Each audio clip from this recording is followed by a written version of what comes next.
That's my point of view. Tough shit. So Yeah, that's and you're a commentator. I mean, Right. that's what you do. I mean, half of it is, riling people up, saying provocative things. I mean, that's This is where I think the right is correct about CNN and the New York Times and some of the other networks. Like, if you ask the right, what pisses you off more, CNN or the MSNBC?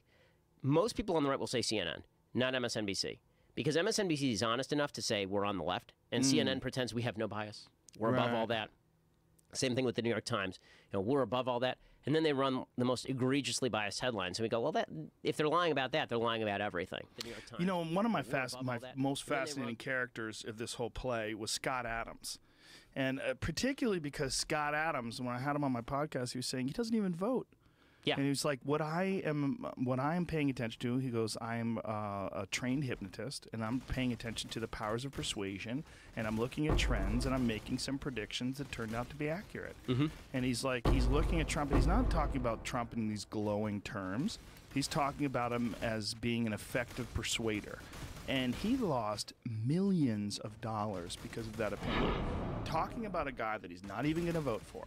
I mean, this is all leading up to the election where people were fucking furious at him. Yeah. And even more furious at him after Trump won, because he would do those coffee with Scott things where he does on Periscope, where he wakes up and he just starts asking questions. And he's so measured and calm. And he had a podcast recently with Sam Harris where I think he was just like little too far over the edge of apologizing for some of Trump's behavior and sort of attributing some of Trump's behavior to that you could say was incompetence and attribute it to like some sort of a master plan. This is my only quarrel with Scott, I think, is that he tends to believe that everything Trump does is 987-degree underwater, upside down, hungry hippos. Like everything is just, it's all just acts of genius, and it's three steps down the road. And instead of stumbling his way to victory. I knew everyone involved in the campaign. Like every single person who was involved in the campaign, I knew. This was a stumble their way to victory. Like it is amazing. The minds, human beings are. We need to think. It's sort of like the Joker says in The Dark Knight. We need to think there's a plan. We always need to think there's a plan. And so if Trump won, it must be because there was some master plan that he unveiled over the course of the campaign. 3 weeks before the election, he was caught on tape saying that he wanted to grab women by the P word. No, there was no master plan. Right. Okay, it's just that Hillary was an awful candidate and no one liked her. Okay, the idea that Trump was like, even the idea that there was like broad national movement for Trump that wasn't there for other candidates. He won fewer votes in Wisconsin than Mitt Romney did, and he won the state. And that's because no one liked Hillary. I mean, this is the untold story of the election. Right. Is this was not a referendum on Donald Trump. This was a referendum on Hillary Clinton, particularly in the heartland, and people hated her guts. Right, Barack Obama won Ohio walking away. Everyone talks about Michigan and Pennsylvania and Wisconsin. Nobody talks about Ohio. Trump won Ohio walking away. One of the reasons he won Ohio walking away is because in 2012, Barack Obama really drove out the black vote. The percentage of the black vote, typically in Ohio, it's like 10% of the general vote. In 2012, it was like 13 to 15% of the general vote, and that was the entire margin of victory for Obama in the state of Ohio. Hillary got, closer to sort of the traditional percentages, and she lost in a whopping blowout in Ohio. No one likes Hillary Clinton, and the left was so arrogant that they thought we can take the most unpopular, unlikable, unqualified, nasty, boring human being anyone has seen for 20 years, and we'll run her. She's the one we'll run. But do you understand how incompetent you have to how incompetent you have to be to lose to a celebrity game show host? like you have to suck at this in a royal manner. Right, well, I don't know now. Now that I think the floodgates are open, but don't you think Senator that Kid Rock, man? Yeah, Kid Rock let's is do this going to thing. win. Apparently, he's like way ahead. Well, so he's going to win the primary. If he didn't win the primary, then he would have to run as an independent. Then he'd be Indie Rock, right? Kid Rock is going to win the primary. Oh. Well, we can only hope that wonderful. once he's in the office, he grows into it and he becomes adult rock. How has Ted Nugent not run for office yet? That's what I want to know. How's he not? I Nugent, saw Nugent him Rock, giving a 2020. conversation about running for president. And that if the people really wanted it, he would do it. I was like, oh, good Jesus. I just can't wait for The Rock Oprah, The Rock might win. The Rock might win. Hey, if Oprah ran in 2020, yeah, is she? The Rock with Oprah, it's a fucking Dual slam ticket? dunk. Oh, man. Yeah. The Rock and Oprah together. So I have this weird idea that we should actually reinstitute a monarchy, and it should just be ceremonial, and they can be a celebrity. Right? We'll just make a celebrity monarch. Okay. And that person will just be there to look pretty and be sort popular. of like Queen of England. Exactly. But don't really have anything affect on policy. No power, Right. because we keep conflating the presidency with like who actually has to do things, Right. with like people who we want to represent the country. Yeah, we have And- a popularity contest to see who gets to control the nukes, which is insane. That's pretty wild. That's pretty wild. I think that, you know, this is, we all think in cinematic terms now, and, you know, Hollywood is run by the dopiest jackasses. Like, I grew up with all these people. Right. These are not people who you want controlling the narrative. And then we're like, you know what? Let's take, if Tom Hanks would only run. If Tom Hanks, what makes you think Tom Hanks would be a good president? Like, did you look at Trump and you went, God, he's doing such a brilliant job. What we really need now is the guy from Castaway. What we need is an actor again. We did well with Reagan. We need another actor. We did great with Schwarzenegger as the governor. Like, at least Reagan was governor for 20 years before he was the president of the United States. I mean, like, True. let's Right. put him through the ringer. I mean, Schwarzenegger proved in 8 years that he was not capable of doing anything except kind of sucking. Well, you ever heard him talk about it? The way, from his perspective, he's like, you don't really understand how much red tape and bullshit you have to go through. He goes, I would meet with people, and they would agree with me that it's a good idea. However, they would say, my voters are never going to agree with it, so I'm going to oppose it. So Yeah. even though I know you're right, there's a bunch of farmers that are going to be mad at me for doing that, so I'm not going to do that. Well, this is the other thing in politics that really drives me nuts. So there are two promises that politicians make that are complete bullshit. The first promise they make is, I'm going to go to Washington, D.C., and I'm going to get things done. No, you're not. Okay, the system is built for gridlock. It's built for gridlock. It's why we Right. have two separate houses of Congress. It's why we have a president who can veto. It's why we have a Supreme Court that rules on cases. It's built for gridlock. It's why we have states that are supposed to be able to check the federal government. All this is in the Federalist Papers. It was built for gridlock. And some people are happy with that because that's how Trump is being like sidelined at every time he tries to make honestly, something really important I happen. think we all should be happy with that because the only way things were supposed to get passed was with wide public support, right? Which is probably a good thing. We don't want the government shifting wildly and veering on its axis every 4 years or every 2 years. I like the gridlock. My big problem is that the gridlock now protects a huge system that I don't like, that's been built up over 100 years in the case of growth of government. But I like the gridlock, but that's one promise that's made, and then people are disappointed. Oh, if we get in there, we're going to repeal Obamacare. It's like, no, you're not. You're not. I mean, like, you can promise it, but now you're not going to do it because you were full of crap when you said it, and now you're not going to do it. And the gridlock is there, and it's hard to change things. You know, it takes a tremendous effort of will and electoral power to actually change things in a big way. So this idea, we'll elect Trump, and Trump would say, it's all going to be so easy. It's like, no, it's not. It wasn't easy for Obama. Obama passed Obamacare, and that was it for his presidency. He didn't do anything for the next 6 years. Right? Like, there were no major pieces of legislation. Nothing happened after that. He lost Congress, and that was it. Okay, so that's promise number one. The other promise is your anger is justified, and this is the one I hate even more. And that is the idea that, you know, in regular life, when you have kids, I have kids, when your kid is angry, the first thing you have to teach your kid is maybe you're wrong to be angry sometimes. Right? Your anger is not justified. If you want to make good human beings, you have to determine whether they are right to be angry. Is your anger correct? Politicians are in the business of justifying people's anger. Oh, you heard this about the Trump voter a lot, right? They're so angry. They're so angry. Okay, well, I'm angry too about things, but are they angry about the right things? Right? Like, and Trump would say, you're right to be angry because you've lost your job in Podunk, Ohio, because it's being stolen by the Chinese or by the Mexicans or something.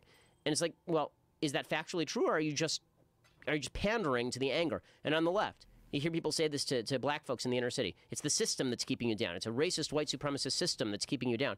Say, well, is that true, or are you just pandering to the voter? Because it's hard to tell people hard truths like you're not right to be angry, get off your ass and do something with your life. And this is true for regardless of race. You know, go out there. No one cares enough to stop you in your life. Your life is your own. No one in the United States cares about you, wants to stop you, wants to throw obstacles up in your own way. I'm not sure you can win an election on the basis of go live your own life. Even though everyone keeps claiming they want to live their own life, I think most people are full of it. I think most people don't want to live their own life. They want a politician to tell them that all of their complaints about life being unfair are justified. And the politician's going to solve all that. We don't want people who stay out of our way. We want people to be mommy. And you know, that's a tempting proposition for politicians. Well, there's certainly a lot of that when you're talking to adults because you're dealing with people that have the momentum of all their failures in their life and all the different things that are not going right.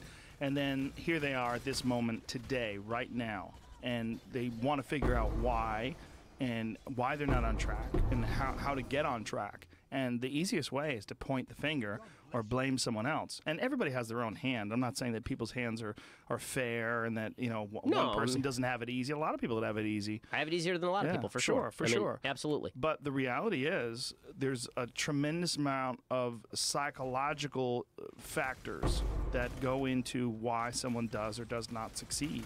And to placate them or to, you know, to play on those psychological factors as, not being their own fault. It's very tempting because it works with people. People love to hear that. They love to hear that it's not your fault. Yep, and I think that's what politicians have become in the business of doing, and it's both right and left. It's people saying that it's not your fault because you're being screwed by some foreign country. It's not your fault because the immigrants are doing it to you. Yeah. It's not your fault. Well, maybe some of that's true, but you have to show me why it's true. You have to show me what the actual did you lose your job because of China? Or did you lose your job because you're in an industry that is being crowded out because of technological change and because your union struck and created wages too high to be globally competitive?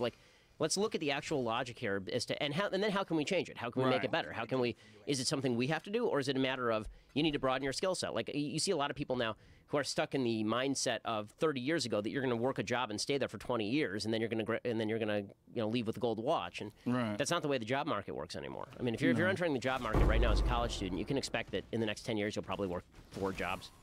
The turnover is too great, and you have to be constantly increasing your skill set. Also, with every new innovation, there's businesses that branch out and become new, and then there's also businesses that die, and there's no bringing them back. You're not going to bring back the printing press.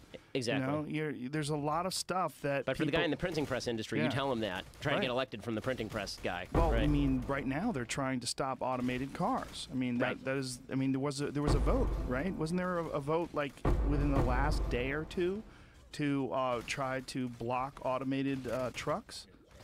Yeah. Yeah. Because there's a tremendous amount of people that's what they do for a living. Yeah. But it's going to be a lot more efficient when it's not people. And, this is the great fallacy that's people have been trying to fight since the beginning of the Industrial Revolution, is this idea, okay, well, the new technology is going to kill jobs and then no one will ever work again. It's like we've had the same unemployment rate in this country for the last 100 years, and the technology is a little bit better. Teamsters convinced Congress to block driverless trucks. That's crazy. It's crazy. Seems crazy. It seems like you're fighting an inevitable tide. Well, I mean, imagine that, how is that going to work for all the other industries that are affected? Let's say that you now have, you're artificially raising the prices of all the goods that now have to be brought in by the Teamsters, and now it's more expensive, so it's more money out of your pocket and my pocket. And that's money that maybe I was willing to buy American, but now I'm going to buy Chinese because I have to feed my family. That's not how economics works. It's just not how economics works. Is there any argument that they're not ready yet, that these trucks aren't viable? So that's one of the issues, is that with a lot of the automated trucks, basically, in order for them to work, you need dedicated lanes. Because otherwise, human error is such that if there's a Google car on the road and you're a bad driver, the Google car is probably going to get in a crash, or might be more likely to get in a crash than if it were a human driving it. Have you ever seen people freak out those Tesla cars? Have you ever seen what they could do to them? I haven't seen those tests. I actually saw somebody do it to a Google car. When when a car is on that automated thing, if you just swerve at it, they slam on the brakes and back up on you. Like, people have done it to people and filmed it when they see people using automated cars. It's not done. It's not 100% ready. Yeah, it's the mix again. It's sort of like how there's a lot of fuel-efficient lighter cars on the road, but they're a lot more dangerous than the heavier cars, because the heavier cars, the clunkers, are still around from 1970, and they're tanks. Yeah. They just run through 3 Priuses. How do you feel about universal basic income? Because that's a subject that comes up a lot lately. When Elon Musk is talking about these driverless cars, one of the things he's saying is that one thing that we're going to need is universal basic income. He said we're going to have to figure out some way to feed all these people that are going to get taken out of the job market because their jobs have become irrelevant. So I think that universal basic income is for when the technology gets so good that there legitimately are no jobs. I don't think that we're there yet. So if you have a machine that can make everything basically for free, and then there's a bunch of people who you don't need anymore to do work, then you can talk about a universal basic income, because there's no scarcity. Scarcity is what creates a need for labor. So if there's scarcity in any industry, then there's going to be a need for labor. There's going to be need for new labor. People are going to still have to, work on these trucks and deal with technology. And the computer industry didn't destroy jobs all over the United States when typewriters went out. So I think it's a little premature. I'm not sure there will ever be a day when there's a machine when the machine society is so well developed that it can take over all jobs. I do think you're seeing a bifurcation in the labor market. So I think people who are in jobs like yours and mine, we're lucky. This is a creative job. It's hard for machines to create, but for jobs that are single task jobs, a lot more of those are going to be technologically driven.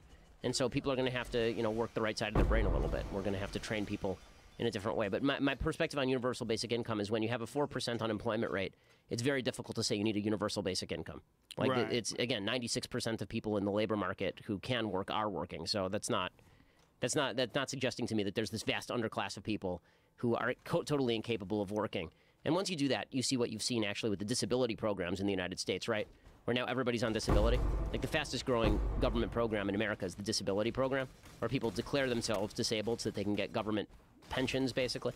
Once you have a universal basic income, is there an incentive to work? And also, I'm not sure that you've solved a lot of people's problems. Like people still need something to do with their day. Yeah, but I mean, the idea how many is that I think 60-year-olds do you see who retire and they're dead within 3 years? the utopian idea is that somehow or another you're going to open up these people's inherent creativity and they'll find something Yeah, this they is a bunch actually of enjoy. Yeah, that's a bunch of hooey. I mean, how many people say like again? I love that you said hooey. What are Yeah. you, like 32? How old are you, man? I'm 33. Yeah. Ah, when you're 33 and you're using the term hooey. Yeah. I love it. It's again, you know, I'm never. I hope I never retire because I just know too many people who retire and they're I'm going to retire and I'm going to golf and I'm going to paint. I'm They going to just create. die.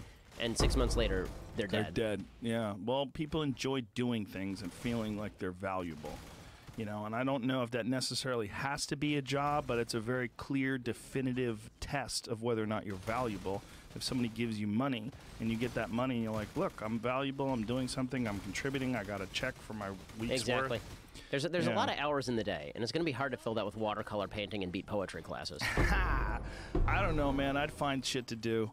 But I see, I've been fairly self-employed most of my life. Yeah, I think I've gotten into Some people are driven, like I would find stuff to do too, Yeah. but there is a difference in, you know, not all human beings are the people who would actually go out and take classes and find things to do. Do you have aspirations outside of commentary when it comes to politics?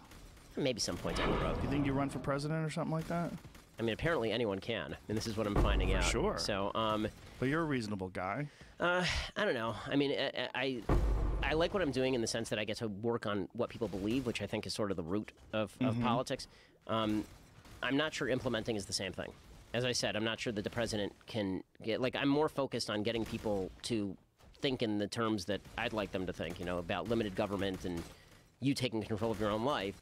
And I might be able to do more good, you know, promulgating that message using a growing medium. Like, we're very lucky. I mean, the podcast went from having 3,000 listeners, you know, 300 episodes ago to now we have 300,000 listeners a day. You know, so it continues to grow. So as that crowd continues to grow, it's actually harder for me to say I'd want to jump into politics, not easier, I think.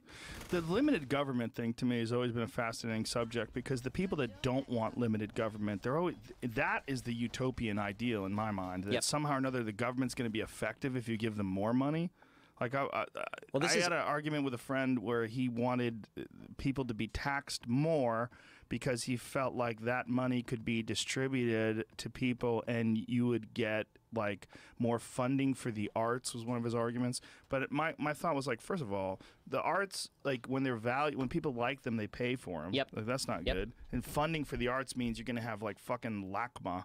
Like you go to the LA County Museum of Art and you have a fucking box on the ground that someone's calling a piece of art. Did you see that guy? I think he went to. It was either in San Francisco or LACMA, where he went there and he took off his glasses and he just put them on the floor, and then he stood next to them, going, you know, kind of standing Yeah. there and kind of stroking his chin. So there were 30 people all around him staring at the glasses on the floor. It's like, it's amazing. Yeah, it's fucking horseshit, right? That modern art exhibits, like there was another one recently where someone like left behind a pineapple or something. Yeah, this like is that. I remember this. Yeah. Yeah, it's crazy. It really is crazy, and it's also pretentious, and it's also stoking those fires of pretension and making something that's not legitimately creative, making it celebrated because you don't really have the ability to create something that's legitimately creative.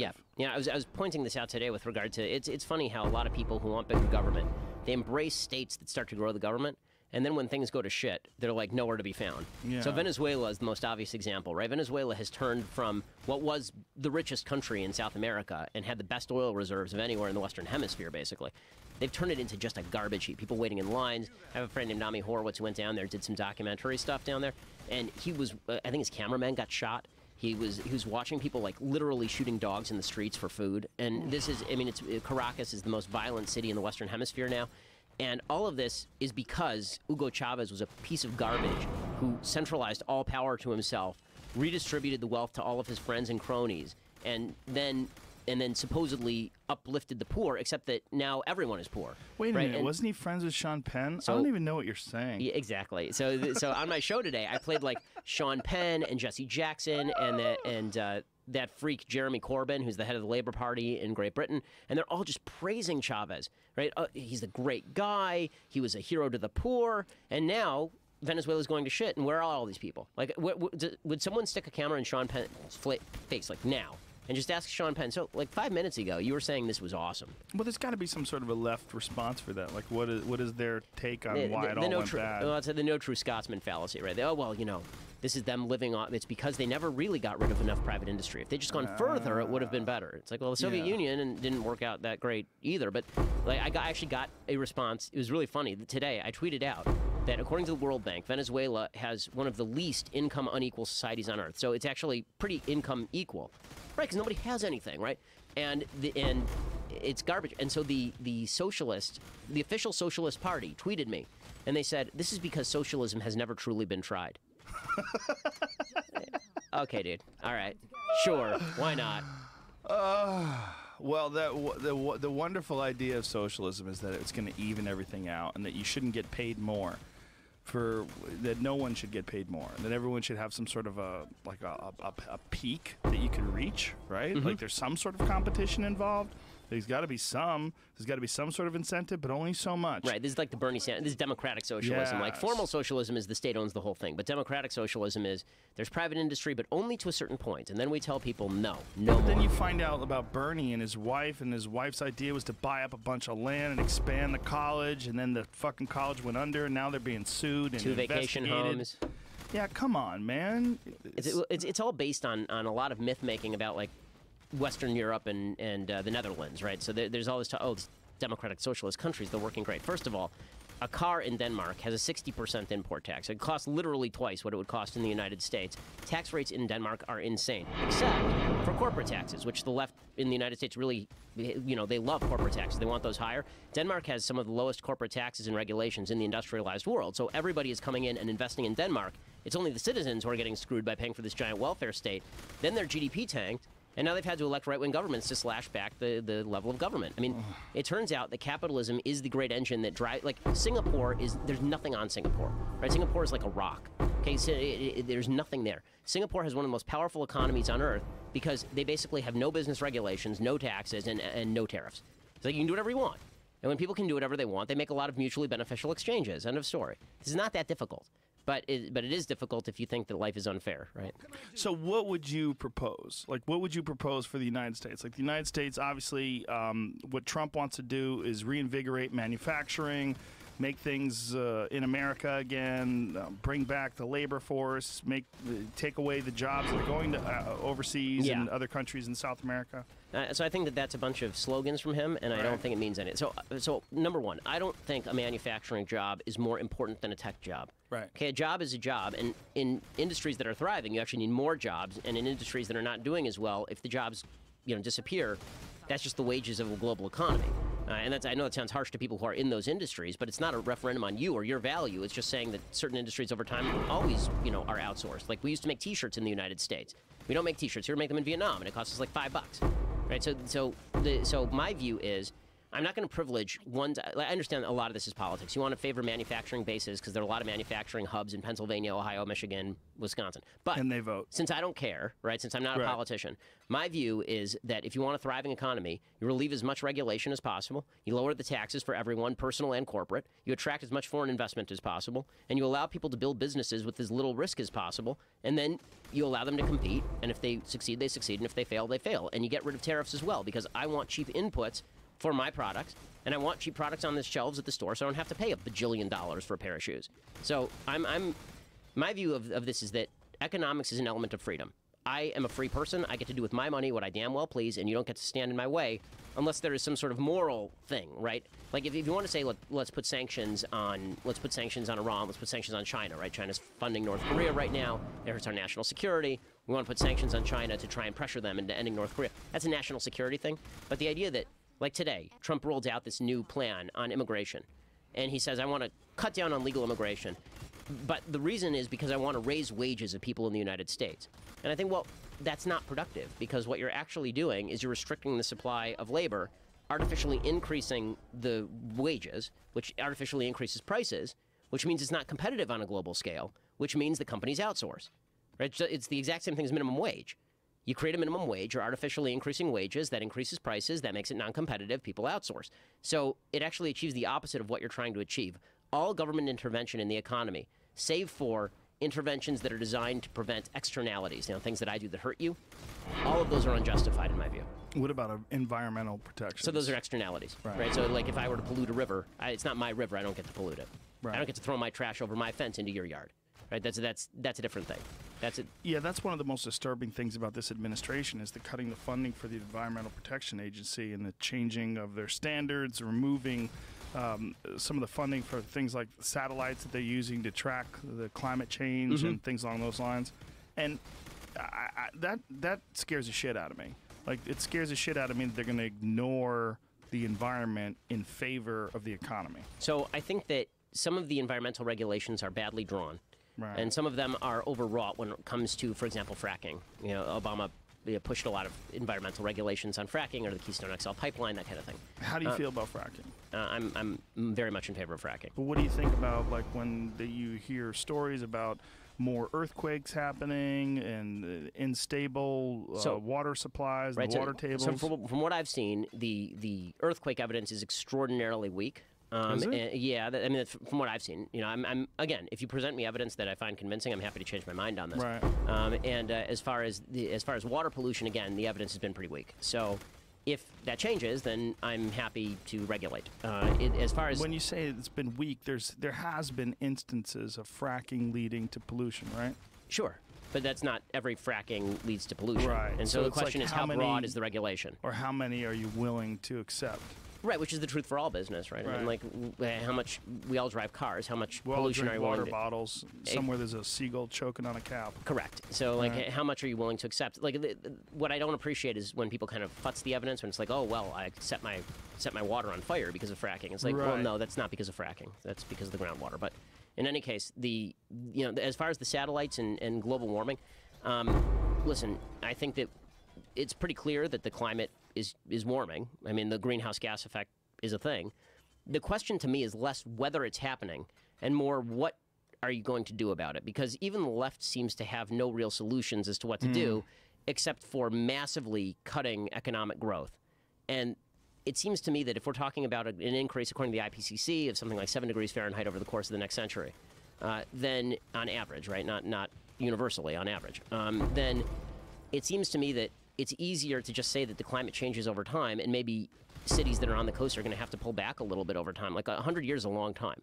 100 years ago, we would have said that the pollution was the chief thing to worry about in the United States because we were all using smokestacks and particulates. Yeah, exactly. And now, not really even through regulation, but just through market competition, you've gotten better environmental products. Right. So I think that the market does take care of a lot of these things. People don't actually want to live in human waste. Like we actually don't want to do that. So. You know what's been disturbing me recently is how many times I see Bill Nye on TV talking about climate change. Well, he has the same qualifications I do. I mean, he has like a mechanical engineering degree. Yeah, well, isn't he kind of a comedian? Yeah, I mean, I think he is. Like, from my childhood, yes. I believe he was like a comedian. He's a stand-up guy, yeah. Yeah, and he does. Well, did you ever see his thing with Tucker Carlson? Yes.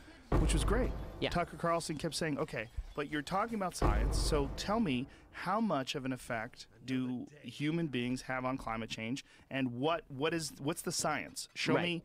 And all he wanted to say was that, are you a consensus settled? Yeah, exactly. And but what is the difference? Or give how me a much range. is changing? Right, give me a range. Like it doesn't even have to be an exact number, but give me a range, and then tell me, okay, what do we have to do in your opinion, in order to stop the climate change where it stands, or if we can't do that, in order to minimize it, what's the actual risk also? Like, people keep giving these catastrophic scenarios where it looks like the day after tomorrow and Dennis Quaid running into subways and shit. And but one of the weirder ones he said was that we were supposed to have an ice age. Now that's not going to happen. Like, Jesus Christ, man, that's good. Yeah. Randall Carlson, who's been on my podcast a few times, and he's an expert in collisions and asteroidal collisions. And one of the things he said is, like, he goes, global warming is not great. He goes, but it's way better than global cooling. This is true. This is true. Global, I mean, global cooling kills everybody. right. The little ice age was not a good thing for the world. No. I mean, the global warm period was actually a pretty good thing for the world. So, I mean, this is the other thing is that there are costs and benefits to the climate changing, which it has throughout time. Right. What are we willing to sacrifice in order to make that 7 degrees into 6 degrees? Right, and just losing some coastline is not the real issue. Like, I'm sorry about pollution is far more devastating. Right. I mean, than losing coastline. So I think that if you're going to worry about the emissions problem, worry about the sea absorption of emissions, right? That Yes. like the toxification of the oceans. Like that seems to me to be a bigger problem than the climate changing over time. We're pretty adaptable. Like there's a lot of land. Okay, so we move. We have historically. Right. I mean, Venice, the sea level rises in Venice every year. People are going to move. I mean, like that's the way it works. There's this weird idea, and it's true in economics. It's true with global warming that where you were born is where you must die, right? And that you can never move. And it's like, well, this is the most mobile society in human history. We can get on a plane and be on the other coast in 6 hours. It's easier to move than ever before. So. If you really think that the climate is that bad, first of all, I'd like to ask Barbara Streisand if she's that deeply concerned about global warming, why she doesn't sell her coastline estate. Yeah. But it's like, am I going to lose a lot of sleep if a bunch of Hollywood stars lose 5 feet off their coastline because we didn't kill the industry of the United States and lose $4 trillion a year? Like, no. And I'm not really sure that would have worked that way one way or another. It has been absolutely proven that human beings are having an effect on the carbon dioxide levels. Of course. Right? Of course, yeah. 100%. And there's a greenhouse gas effect, sure. 100%. So, but the modeling's been so wrong that, like, there's no level of certitude, and then there's no level of solution that I know for sure is going to do this. So you're talking about human beings suffering in the now for the later. And let's be real about this. Like, yes, there are a lot of emissions from the United States, but the leading emitters on the planet right now are China and India. And they're not going to stop this shit anytime soon. Like, that's not going to happen. Well, there's also this thing that happens where if you even discuss it, you become like a Hitler or a Nazi. You become a climate change denier. Mm-hmm. And once you get locked into one of those labels, you're a piece of shit. Well, this is it and again. nobody wants to be locked into those labels, so they don't even want to have the discussion or the debate. And that's one of the things that I felt like Bill Nye was not prepared for, because I felt like he's so lazy with this conversation because so many people just appease him and agree with it. Yeah, I think that's that when right. Tucker Carlson was challenging him on it, he didn't have any data to support this argument. He just wanted to sort of like play word games and have this, saying, well, you guys on CNN, there was one time when they had some guy on who was saying exactly what we were saying, that the models, they have not been proven to be accurate, and that Al Gore's movie predicted that we'd be underwater in 2014. Mm-hmm. Like, didn't it? Yeah, I mean, his predictions in that movie are not correct, yeah. They're not correct at all. And he's made like some insane amount of money there's a off sequel, of it. too, yeah. He's got a sequel out this week. Isn't he like the first billion-dollar green guy? Yeah. Like, he's made a shitload of money off of giving these speeches and cap and trade. And the whole thing is very strange because it becomes this untouchable subject, like what we were talking about before with transgender people or with many other subjects. You can't discuss them. They're not even open to debate or scrutiny. They become locked down. And when Tucker Carlson was pressing Bill Nye, like, what are the numbers? Like, what is happening? Tell me, how much of an effect are we having? And Bill Nye had nothing on it, and he just became stammered and started getting angry. And it's like, wow, this is weird. Yeah. This is weird to see. I mean, if this is the cause of your life, you should know a little bit more about it than everyone who disagrees as a denier. And I think the way Tucker handled it was brilliant. I thought it was Tucker's best moment, I think, on the show, yeah. I think so, too, because he was saying, essentially, he was like, I'm not denying it. I'm not saying it's not. I just want you to tell me, like, how much of an effect. Tell me. Yeah, exactly. And he had nothing. It's like, so maybe Bill Nye's the wrong guy to have there. But Bill Nye shouldn't be selling himself. Like, you can't have me come on a fucking show and talk about global warming because I don't know anything about it. Or at the very least, Bill Nye should say, listen, the Intergovernmental Panel on Climate Change did this study. Right. You can look up the numbers there. I don't have them off the top of my head. Or have the numbers. Right. Have the fucking numbers. You're going to be on one of those shows? You're going to be on for 7 minutes. So everybody in the media is lazy. Nobody there's a lot of that. Nobody actually does their prep for debate or for TV appearances. Because the truth is, you think you're going to be on for having done 1,000 TV hits at this point. Most people think, okay, I'm going to be on for 5 minutes. I can get through 5 minutes, right? Like, it won't be that bad. If I'm on for 10 minutes, how bad can it be? And the answer is you can get pantsed on national TV in 5 minutes if the person knows what they're doing. Well, you've done that to many people. One of the things that I think is, do you talk fast always? Is Yes. like you're born this way? Is this Yeah, like everyone in how my you've always- everyone in my family talks this Your way. family just talks fast. Yeah. Because I was wondered if this like was a strategy to develop to be really good at those shows. No. It's been fortunate that it fits that way. But yeah, even my kids talk this way. Even the 3-year-old talks We this see way. some people that are just really good at ba ba ba ba ba, and you get them in the podcast, and after like Peter Schiff's a great example of that. After like 20 minutes, I'm like, you want a drink? Let's have some whiskey. We had a couple of glasses of clink, cheers, and we settled down. And then he settled into like a normal way of talking. But he's just so used to like force feeding you facts Yeah, and opinions, and it's just it's such an ineffective way to communicate with those 3 heads and the one person who's the host, the Megyn Kelly throwing a question, and then this person's talking over that person, and it's such an ineffective way to communicate. Yeah, I mean, it's one of the things that I do like about, long form podcasts like this one or like mine. I like the ability to actually expand on a point. Yeah. On TV, it's like, okay, you have 30 seconds of a point.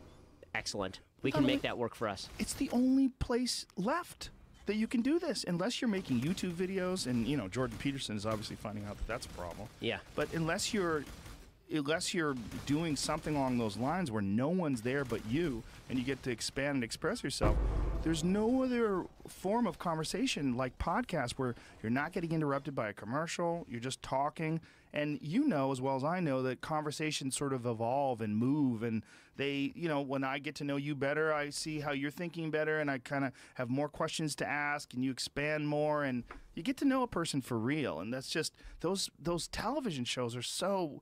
It's so divisive in that way. Honestly, it's hard for me to watch cable television because of that. I don't feel like I'm getting tons of information that way. Well, CNN had 9 fucking people on the other day. It's crazy. The panel on CNN, it's Hollywood Squares now. Yeah, Anderson Cooper sitting there in the there, and there's people, and then there's people that It's are like, just... ooh, I made a diagonal. Cool. And they're interrupting each other and said, "Excuse me while I talk. You mind not interrupting me for a moment?" Like they're grandstanding and trying to have this point they think is going to be a zinger because they wrote it last night. And it's just like, oh. The best you can hope for is that you have 30 seconds where you say something that goes viral. That's basically that's the extent of it. Yeah, well, you've done a lot of those. Yeah, I won't say I'm not good good at it. I'm good at it. No, you're good at it. But it's like we were talking about before, that a lot of the people that have debated you that are they're really fucking lazy. Like they have this supposed passion for something, but when it comes to preparing for this sort of interaction, they're not really doing that. They're not. For sure, and I think that part of that is there are people who are experts on particular topics who could, I'm sure, know more about their specialty than I do on a lot of topics. Of like if I were course. to discuss climate change with a person who is like an expert on climate change, I would not know as much as that person. Sure. But there are a lot of people who think they're generalists and have never read a book. Right. Like I know one fact about one thing, and it's that you're a denier. Yeah. And if I know 2, then I beat you. So right. that's Well, that's the So- the climate denier thing seems to me one of the laziest things about the left. And this is not saying that there's not some sort of a real issue with human waste, because I think there is. I think there's a giant issue with plastic in the ocean. There's a giant issue with pollutants in our water system, in our air. And there's a lot of issues with the side effects of being a person in an industrialized civilization. We burn things, we create poisons, and we've got to figure out a way to be sustainable. I don't think there's any denying that by anybody. I think it's also worth noting the market makes these things better in many cases. I mean, the fact is that if you look at the areas where, for example, everyone is down on carbon-based fuels. Okay, fair enough. But if you go to places that don't have carbon-based fuels, they're burning animal dung and wood. Okay, there's nothing worse for particulate than animal dung and wood. So as we get, and if we did even better than this, we would get to nuclear power, right? Which unfortunately a lot of people have banned because of unbased fears. Like most of France's electricity is provided by nuclear power, and that's about as clean as it gets. So, Right.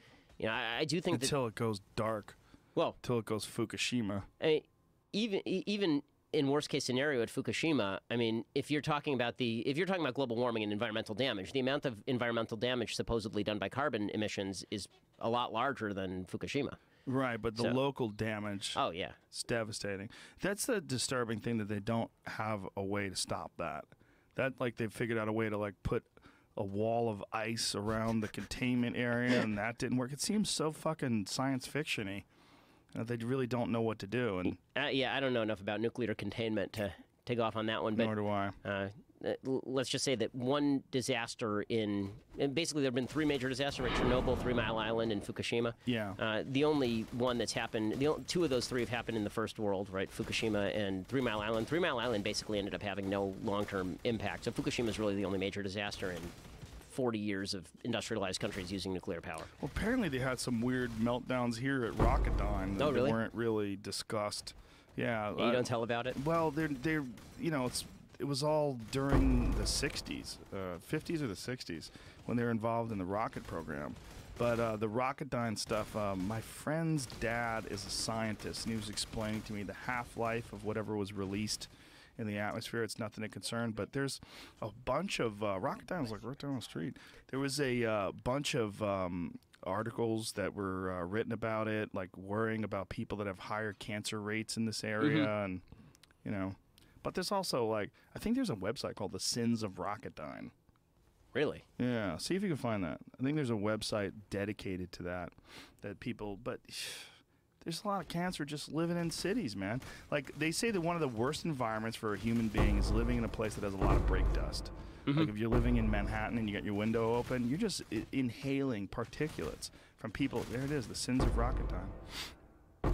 But the thing is, like, I mean, how much more cancer are these people? This is from 2003. Yeah, sometimes the statistics on cancer are hard to correlate Right. because you'll have groupings that are sort of weird, and that's just because random statistical grouping happens. So how much of it is due to X factor or Y factor? If we Right. knew that, then presumably the cancer rates would be going down a lot. Yeah. But they haven't really in most cases. So it's pretty rare you have like a lung cancer situation where smoking obviously causes lung cancer. Right. Most cancers, like breast cancer, we have no idea why it happens.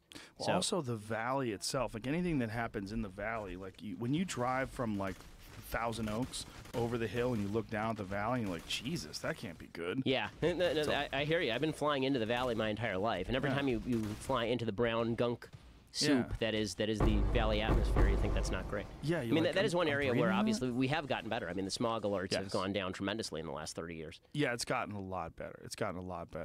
But that's also one of the things that Donald Trump has relaxed some of the standards. The right? CAFE standards? Wasn't it? I don't know if you really did. Wasn't it emission standards he changed? The car emission standards? Yeah. Maybe. It's again. I wonder how much of the car emission standards. Like there's actually a pretty thriving debate in the libertarian community, particularly, about whether CAFE standards are what drove greater fuel efficiency or whether it was the price of gas that drove greater fuel efficiency.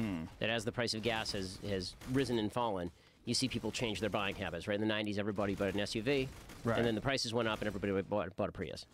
Well, the Prius thing is interesting too, particularly like the Tesla thing, because then you look at the environmental disasters of creating these batteries. Yes. And you're like, oh, this is not totally green. Yeah. Like, there's some weird gray area too. It's pretty complex, and I think that the one thing we know is that there are millions of people all over the world for all of human history who've been living in absolute penury and misery, and we now support 7 billion people on the planet, and the rate of global poverty has dropped by 50% in the last 30 years. A lot of that is technological change. A lot of that is fossil fuel use. And so before we, we always have to these are two things that are worth thinking about balancing. Like, and this is what's, again, a little frustrating is that sometimes you see people on the environmental left who will say, well, this has to be done or it's the end of the world. And it's like, well, how about those people in developing countries? How many of those people are you going to say have to live in poverty in order for this to happen? Right. And then on the right, you'll see people say, well, no environmental regulations at all, just let it all hash out. And, sometimes the market hashes it out and sometimes the market doesn't hash it out. And so, I think a little caution is warranted. I think that's a very reasonable point of view. And that's one of the things that I really like about your commentary. I know you're a right-leaning guy, but you're very reasonable. You make arguments that are sound and easy to trace. It makes sense. Well, thank you. I appreciate it. I think we need more of that, and I think it's rare that you find that in a 33-year-old guy. That's some strange sort of conservative character that travels around clowning Pissing people at off, yeah, universities. exactly. So the Berkeley thing is going to happen. When is it going to happen? September 14th is the date it's supposed to happen. So. Dude, good luck with all that. Yeah, well, if they cancel, we'll still go. Are you going to go on a bulletproof Pope mobile? Yeah, hey, Gotta he wonder. wears a funny hat and so do I, so I think we can both. Yours is a little low profile, though. Yeah, we keep it on the DL around here. When you do show up at these places and you see the Antifa people and they're screaming and yelling and cheering, and that's got to be a surreal thing. That it's just you and your thoughts and your opinion. I mean, you're not selling babies. You're not there slaughtering dogs in the Yulin Festival. You know? Exactly. It's weird. I think that. I'm not arrogant quite enough to think that a lot of those people know who I am. I think that what happens is that there's sort of a call that goes out from a select few saying, this KKK member is coming to campus, go stop him. And that's what happened to Cal State LA. Like when I spoke there were actually a couple professors who were telling their students that I was a closeted member of the KKK. Meanwhile, you show up wearing a yarmulke. I'm their favorite person, the KKK. I'm like a charter member. It's my thing. And I was literally in 2016. It was hilarious. That year, 2016 was a wild year. So David Duke accused me of being a far leftist. Black Lives Matter accused me of being a member of the KKK. And I was the #1 recipient of anti-Semitism according to the Anti-Defamation League. I was the #1 recipient of Twitter anti-Semitism in the United States for journalists last year. So I do have a little trophy in my house. It says Most Hated Jew in America, which is a hell of a title. Is it a green frog? It is.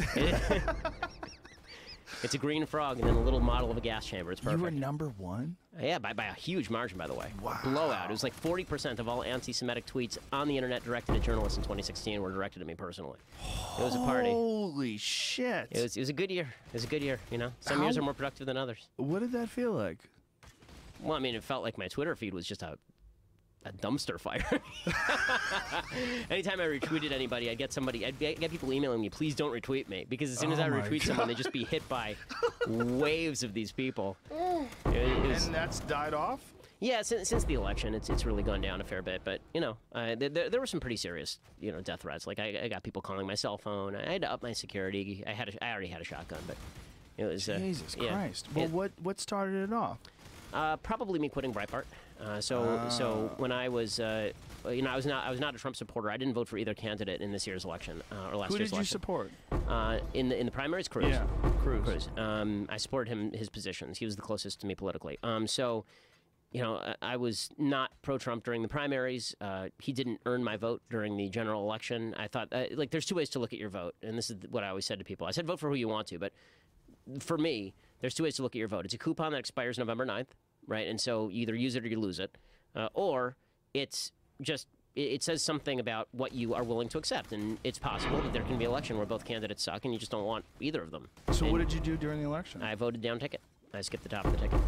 Wow. Which is the first time I've ever done that. So I didn't think either of these people was qualified to be president of the United States. Wow. So once Trump was elected, then it was like, okay, if he does good stuff, I'll praise him, and if he does bad stuff, I'll hit him, as I would any other president. So, so I've been sort of, calling balls and strikes with him, and some of the stuff like Gorsuch I love, and some of the stuff like Mika Brzezinski's bloody face I'm not so hot on. So that's. But yeah, so I think what led off was it was a combination of three things. One, I'm Jewish, and obviously so.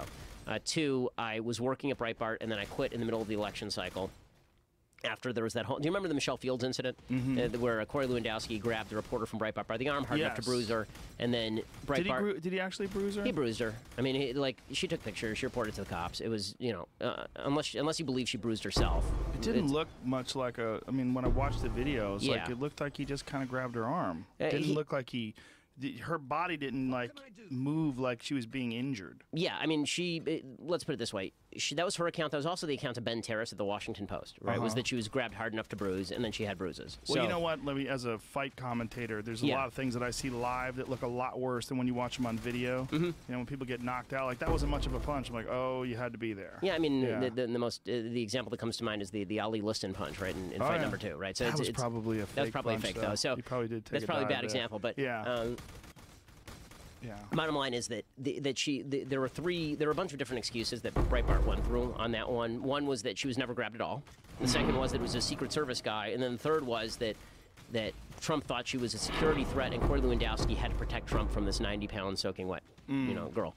And so once Breitbart did that, then the real question for me was not, what a horrible thing had happened to her. It was much more about, as a journalistic entity, do you stand by your reporters, or do you stand by the candidate who you support?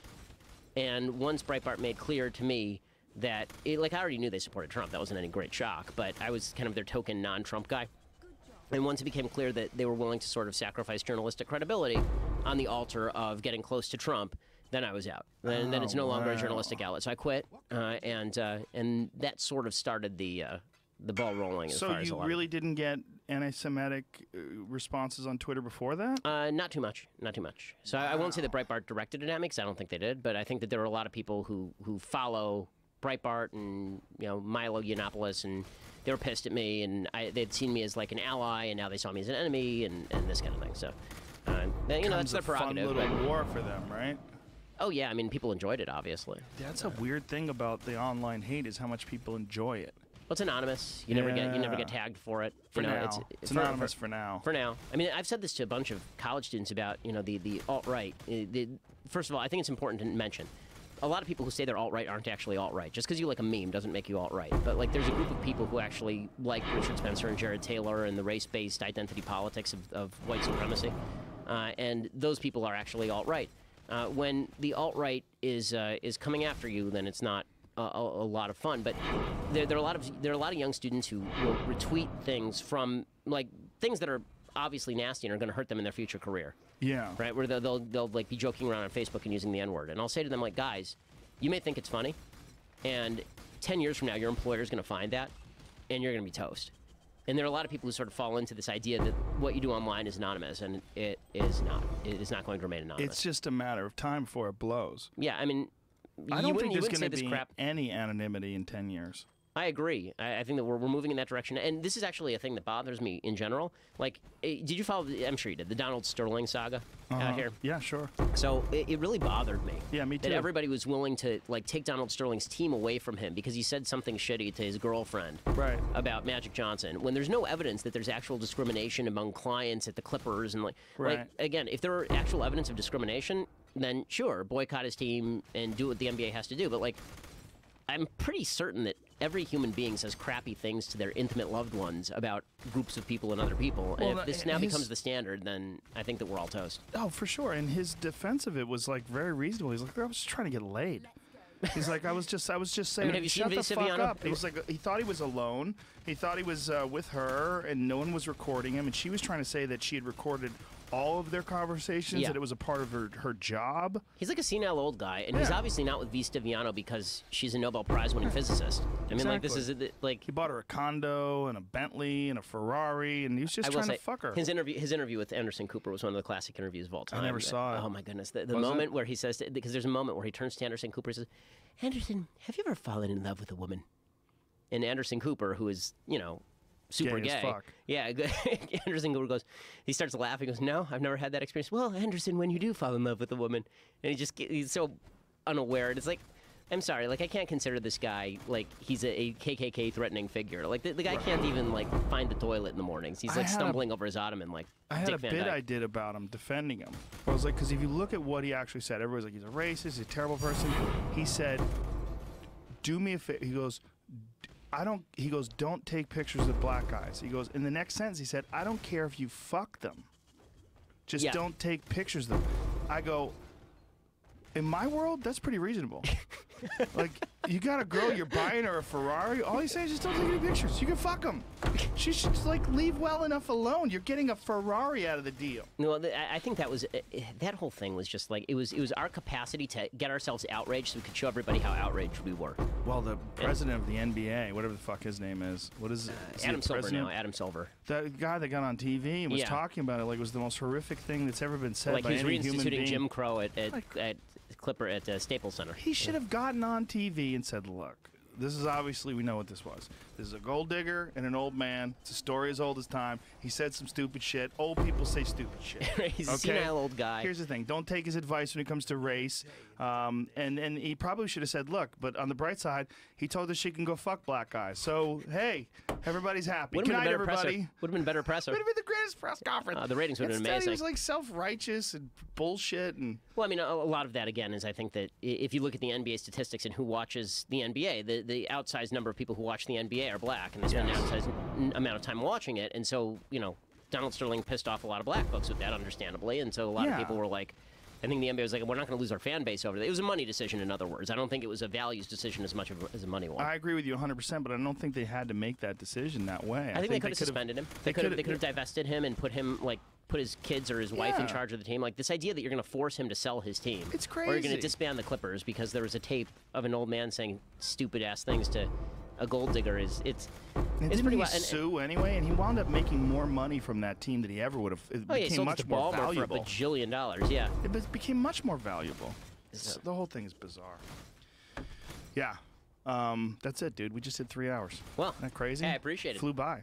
That was great. Well, listen, people have been asking for a long time for you to come on, so I'm glad we finally got together. And, Yeah, me too. Well, thanks for having me. My pleasure. Let's do it again. Sounds good. Thank you. Thanks, Ben. See you guys. See you next week. Or girls, too. Non-binary folks, too. Everybody. All inclusive. Bye.